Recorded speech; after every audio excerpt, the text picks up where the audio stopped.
Saints TV Weekly is proudly caffeinated by Inglewood Coffee Roasters in Mount Waverley. Jake's going with the Tanzania blend this week, and you can go with your own blend anytime, any day. Just go to inglewoodcoffeeroasters.com.au, head on over to their coffee products and use the discount code SAINTS30. You can get 30% off all of their delicious coffee at inglewoodcoffeeroasters.com.au. And let's get on with Saints TV Weekly. There's a big week to talk about.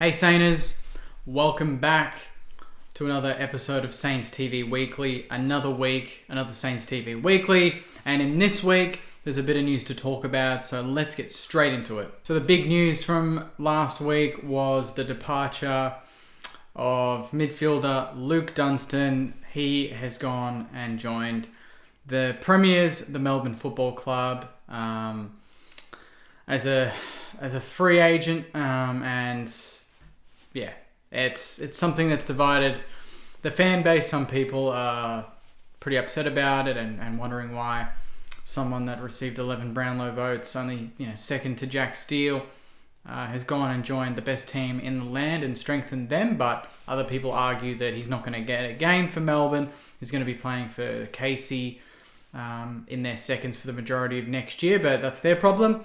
From our end, we didn't get any compensation from what I've been told. And that to me basically implies that Melbourne have signed him on peanuts, and compensation is very much to do with not, what the player, what the skill of the player or anything. It's really what his contract is and what he's earning. And I don't know if it's a 2-year deal, I think, but I'd imagine it wouldn't be more than $250,000-300,000 a year. And apparently that's at the lower end of the spectrum, and that means no compensation for the club, which is kind of what we expected going into it. But to see him join Melbourne isn't great, because he's been one of those players that, although he's not the most skilled, he always tries his best when he plays. And from my end, I wish him all the best and hope he can really crack into that midfield and do a good job. But from our side, I think it's a good decision, and Seb Ross is very lucky to get his 2-year deal and lock that down. But for Dunny, it was always his disposal, and that's something that Brett Ratten from pretty much the end of 2019 said that's what he wants to fix the most is our disposal. And that's probably something that let Luke Dunstan down, and that's why he sees himself out of the club. So that's the big news from the week. In other news, Tristan Xerri from North Melbourne officially nominated St Kilda. Yay, so exciting. Not really, it's really not that exciting. I don't know too much about Tristan Xerri apart from he's 22 years old. He's still under contract, and from all reports, North Melbourne aren't really willing to let him go on the cheap because he's contracted. They claim now that he is an important player for them, and from my end, I really hope the club don't just try and get him because he nominated us. Just because he nominated us doesn't mean we're obligated to get the deal done. We can try our best, but if North Melbourne are going to play hardball and they're going to ask for too much, sorry, but we're not getting him. I'd rather not get him and deal with Paul Hunter for another year than waste some valuable picks on him just because he's nominated us and give North Melbourne a leg up in this deal. The fact that he's nominated us is great, but we don't have the biggest hand in the draft this year in terms of picks. And from what we've had, I've talked about it. I did a video the other day in regards to the trade period so far and what the draft picks mean for us, and I'll talk about that a bit later in the video. But if we can't get this done, it's not the end of the world. I think we still do need to look at some sort of cheap third ruck option, and even if there's a delisted free agent ruck out there, that'd be great. But at this stage, I think we're going to try and get this deal done.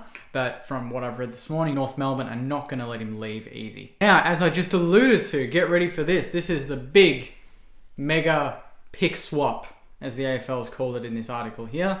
I talked about it in my video from Saturday. I did a trade period update for St Kilda so far. So if you haven't watched that, definitely go and watch that if you're a bit confused about our strategy and what this draft pick swap means for the club. But essentially, we've got 62, 66, a future fourth rounder in. We got rid of 49. That 49 went to Melbourne. And we got Adelaide's pick 62, 66 and a future fourth. And from what I've kind of deciphered from this mysterious mega trade pick, it's that those picks are going to become picks in the 50s, so 62, potentially 52, and 66 a potential 56. And if you add up those points from those two being downgraded, we actually make up a lot more points than if we just keep 49 alone. And I think that's kind of got to do with the Next Gen Academy boys in Owens and Winhager and what we want to do with them. And I know, they're players that we'd like to get to the club. But I think, at this point in time, we're going to need to be pretty busy in the next couple of days to increase our draft hand, and whether that means trading out pick 9 and splitting it into two later first rounders, like a 14 and an 18 that I know Brisbane have, and that's something that's been flagged online, is whether we go to Brisbane and split that pick. But at this point, we've prepped for the draft points to be enough to accommodate those players.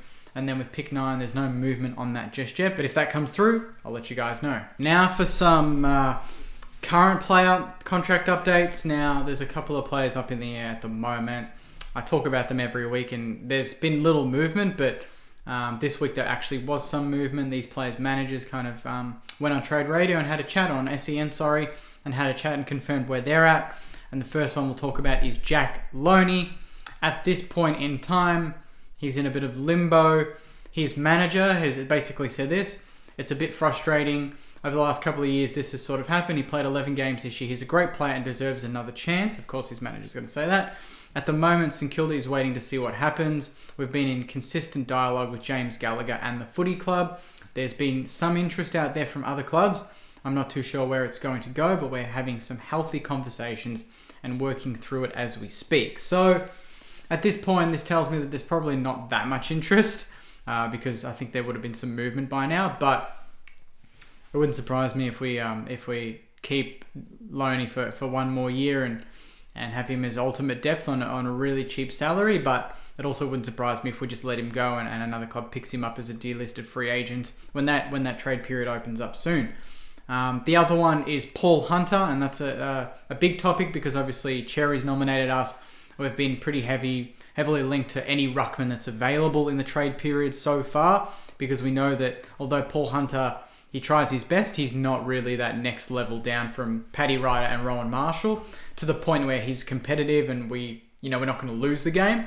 This year, anytime he played, apart from I think round 1, we tended to struggle at centre bounces around the ground, and the opposition ruckman tended to dominate us and get close to best on ground. So I can see the need for a third tier. We've got Max Heath coming through, but again, he's unproven. He hasn't debuted yet. He's still young. He's a big boy, but he's still got a lot to learn, and I think we're going to have to do our best to get Cherry, because at least he's got AFL experience. He's 22. He's a big boy. Hopefully we get that done. But if not, I think there still are a few options out there for us, but we probably would have to get creative. But at this point, Paul Hunter and his manager have basically said that they're really hopeful that Paul gets another contract. He's done everything right. They all seem to say that, don't they? He's worked really hard this year in his craft. It feels like he needs another year in the system. Right now, we don't really know, and Paul's in that really uncomfortable position. Hopefully, he gets another opportunity to be on the rookie list and continue his AFL career. So we may delist him and then redraft him, I think, as a rookie. I think that's what you can do.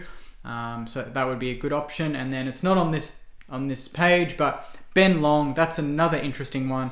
There was talks last week in Saints TV Weekly that I flagged that Essendon were interested, but in the last 24 to 48 hours, Bobby Hill has basically come out from GWS and said he wants to come to Victoria, and I think he's nominated Essendon. So I don't know how Essendon can get that done, because Bobby Hill's not going to come cheaply, but he is the cousin of Bradley Hill.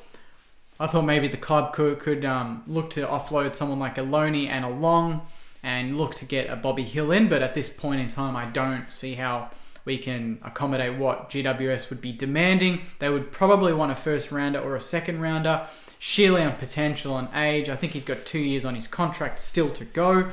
So there's a lot there to play out, but hopefully he doesn't get to Essendon. I'd love to have a go at Bobby Hill and see if Bradley Hill can swing a few things behind the scenes with the club and accommodate Bobby Hill into the system, but that has kind of distracted Essendon's pursuit of Ben Long. So at this point, I really don't know what's happening with Ben Long. It wouldn't surprise me if he just sticks around and maybe we lose Loney, because Ben Long's got that physical edge, and I think we like that. Jack Loney doesn't really have that. He's not capable of taking an overhead mark, and he's not his goal averages are quite low for a small forward. I think it was 0.3, 0.4 goals a game this year. So not the best for a small forward.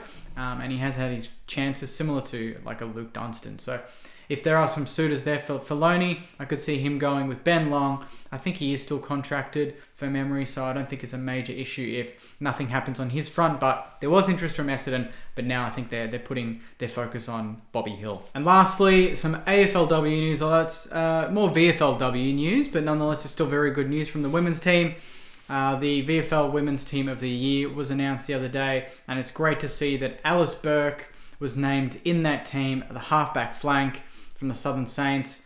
She's a great player, great young player, and we've got a lot of them coming through. Obviously, the daughter of Saint Great Nathan Burke, and the team was announced, I think, a couple of days ago, and she has landed that position on the halfback flank. So fantastic there. In terms of other Southern Sainters in that team, I think the other one was Tara Bahana, and she was named at centre half forward as well. So congratulations to both those girls on being named in the VFL Women's Team of the Year. So there you have it, Sainters.